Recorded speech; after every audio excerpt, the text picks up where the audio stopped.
बिजनौर में एक नाबालिग से जुड़े मामले के बाद गांव में धार्मिक रीति रिवाजों के अनुसार कार्यक्रम आयोजित किए जाने की जानकारी सामने आई है।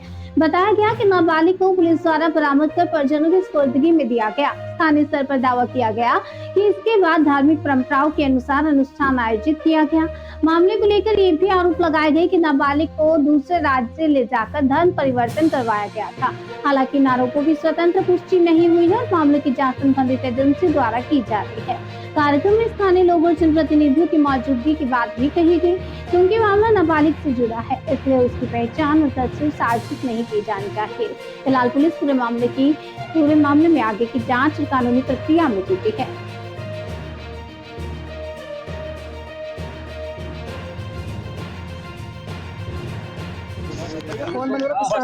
एक भैया आपका धर्म परिवर्तन हुआ है विशाल का, क्या कहना है इस संबंध में आपका? देखिए, मैंने परसों भी एक बात कही थी, जो बात ये निकल के आई थी कि विशाल उर्फ हमजा पहले बिजनौर में वो अपने माता पिता के साथ सकुशल रह रहा था। फिर वसीम नाम का व्यक्ति उसे रोजगार के सिलसिले में कश्मीर लेके गया और वहाँ से ये बात निकल के आई कि विशाल का धर्मांतरण हो चुका है। मैंने 3 बात कही थी: स्वेच्छा, दबाव और लालच। तीनों विषय पे जांच होनी चाहिए और बेगुनाह जेल ना जाए और कसूरवार बचे ना। आज भी हम उसी स्टैंड पे हैं। जो बात निकल के आई, विशाल के माता पिता से मेरी बात हुई और उन्होंने बताया कि विशाल को रोजगार के कह के कश्मीर लेके गए और वहाँ पर वसीम की जो लड़की है सानिया, वहाँ पर ये कहा गया, वसीम ने, इन दोनों बच्चों में दोनों ही नाबालिग हैं, दोनों ने ही आपस में तय किया कि साहब शादी करेंगे। तो वसीम ने ये कहा विशाल से कि तुम अपना धर्म परिवर्तित कर लो और मैं अपनी लड़की का निकाह तुमसे कर दूंगा। ये दबाव भी है और एक लालच भी है। और वसीम ने यह भी कहा विशाल से कि इससे पहले मैंने बिहार के एक व्यक्ति का इसी प्रकार निकाह कराया है, उसका धर्मांतर कराया है। ये बहुत बड़ी बात है, कोई सामान्य बात नहीं है कि अपनी लड़की को हथियार बनाकर उन्होंने आगे पेश किया और ये कहा कि तुम अब जब धर्म परिवर्तित कर लोगे मैं अपनी लड़की का निकाह करा दूंगा। और लड़की कौन? वो नाबालिग। और जब विशाल का धर्म परिवर्तित हुआ तो उस वक्त वो नाबालिग था।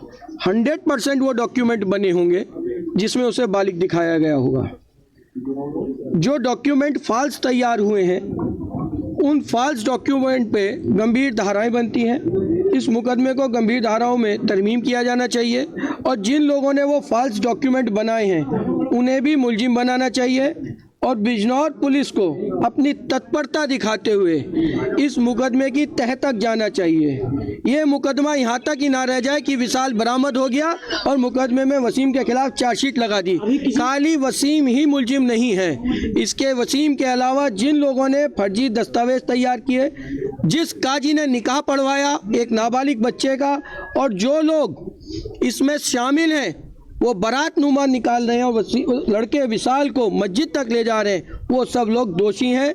हम पुलिस से यही, बिजनौर पुलिस से आज निवेदन भी करेंगे और कहेंगे भी कि साहब आप सब लोगों को इसमें चार्जशीटेड कीजिए जितने लोगों ने इसमें षड्यंत्र रचा है।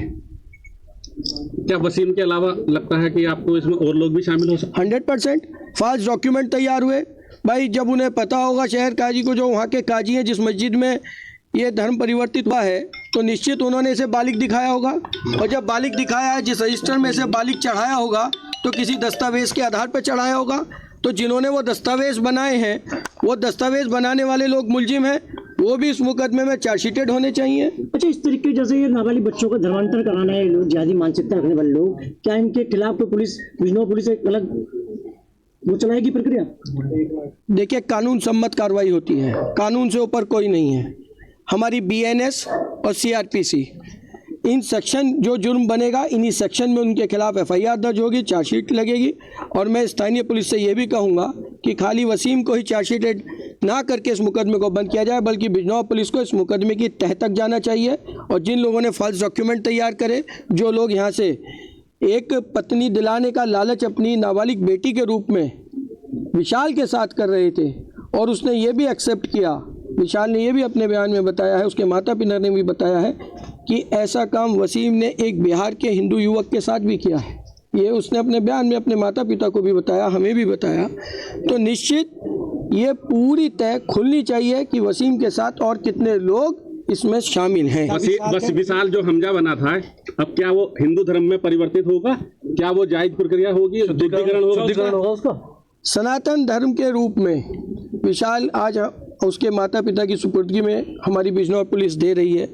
इसके बाद उसके माता पिता ने निर्णय लिया है कि हम विशाल को अपने मंदिर लेके जाएंगे और महादेव के मंदिर में वहाँ पर उसे स्नान कराने के बाद अपने मंत्रोच्चार के साथ फिर उसे वो घर लेके जाएंगे।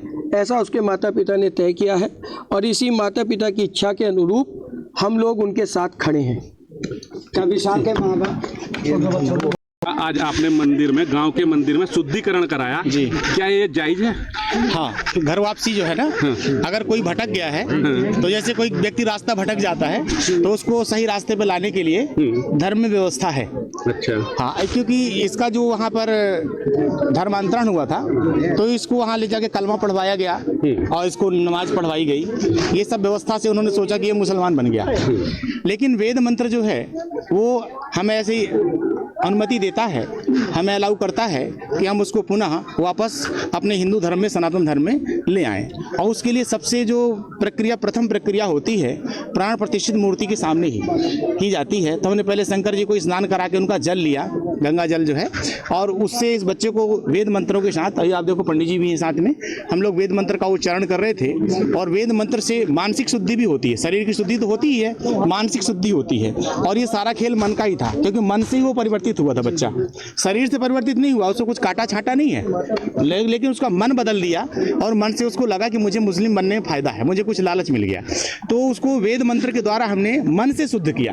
तो पहला तो उसको स्नान की व्यवस्था कराई गई, इसके बाद में फिर उससे पूजा करवाई गई अंदर जाकर के, जो कि हमारे धर्म में एक व्यवस्था है, प्राण प्रतिष्ठित मूर्ति की, शिवलिंग की हम पूजा करवाते हैं। उसके बाद अगली प्रक्रिया जो होती है कि उस पूजन के बाद में उसको वहीं शिव जी का जल पिलवाया जाता है, जिससे कि उसका अंतःकरण का भी शुद्धिकरण हो जाए। इसके बाद उसको जो अपनी वेशभूषा में तिलक, जैसे आपने देखा होगा हमारे माथे में तिलक लगा है, इस बच्चे को हमने शुद्ध बढ़िया तिलक लगाया और मंत्रोच्चार से तिलक करके इसको वास्तविक धर्म का ज्ञान दिया। फिर से गले में ये ऑरेंज, ये हिंदू धर्म का प्रतीक है हमारा, हम इसको पहनते हैं ऐसे। तो ये गले में हमारे जो अतिथि आए हुए हैं आदरणीय मौसम भैया जी, उनके गले हाथ से हमने जो है इसे गले में डाला और इसने एक संकल्प किया कि मैं जो पुराना जो मेरे साथ गलती हो गया वो मैं भूल गया, क्योंकि मन से बदला था और मन से यहाँ पर इसका परिवर्तन हो गया। ऐसा हम कराते रहते हैं, पहले भी हमने ऐसे कराया है। कई बच्चे और पहले ही भटके तो हमने उनका ये सब व्यवस्था कराई। इसमें और व्यवस्थाएं हैं, यज्ञ आदि करके, पाठ करके भी जो है, तो ये एक सूक्ष्म व्यवस्था जो थी मंदिर में की गई। और ये ऐसा हम विश्वास करते हैं कि दोबारा ये ऐसा गलती अब नहीं करेगा और भी कोई न करे। हमारा संदेश ये है कि धर्म बदलने का मतलब होता है बाप बदल देना, है ना। जीते जी अपने बाप को, अपनी माँ पे दूसरा बाप नहीं करना चाहिए ना। तो ये व्यवस्था क्या है कि सभी अपने हिंदू भाइयों से हमारा निवेदन रहता है कि आप जैसे भी हैं अपने धर्म का अच्छे से पालन करें, और इससे श्रेष्ठ कोई धर्म नहीं, यही एक धर्म है, बाकी सब तो मजहब है। ठीक, मेरे को जोर जबरदस्ती हो रही थी पीछे से, अब इनकी लाग वो हाथ जोड़ के कहता हूँ, इनकी वजह से मैं यहाँ आ चुका हूँ। नहीं, क्या जोर जबरदस्ती करी थी, किसने करी थी, पूरी बात बताओ। वो वसीम ने बोला था, आप लाला मतलब बोला था उसने कि मैं अपनी लड़की से आपकी शादी करूँगा, तुम इस्लाम धर्म कबूल कर लो। वहाँ से मुझे धमकियाँ मिल रही थी, आप नहीं करोगे तो हम आपको मार डालेंगे। अच्छा, हाँ। तो आपने कोई शिकायत अपने माँ बाप से बताई थी कि मुझे धमकियाँ मिल रही हैं? नहीं, अब आप दबाव में था मैं थोड़ा, गलती हो गई है पुनः। हाँ, आज मंदिर में इनकी वजह से हुआ है। ये किसकी वजह से हुआ?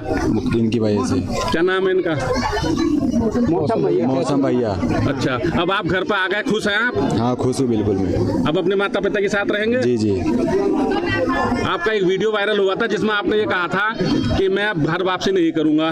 हाँ, मैंने बोला था। तो क्या वो जबरदस्ती आपसे कहलवाया जा रहा था? पीछे से बोला था मुझे, इसलिए मैंने बोला था। अच्छा, तो आपका जो धर्म परिवर्तन हुआ था वो कहाँ पे हुआ था? वो मुझे हुआ था मणिगांव में हुआ था।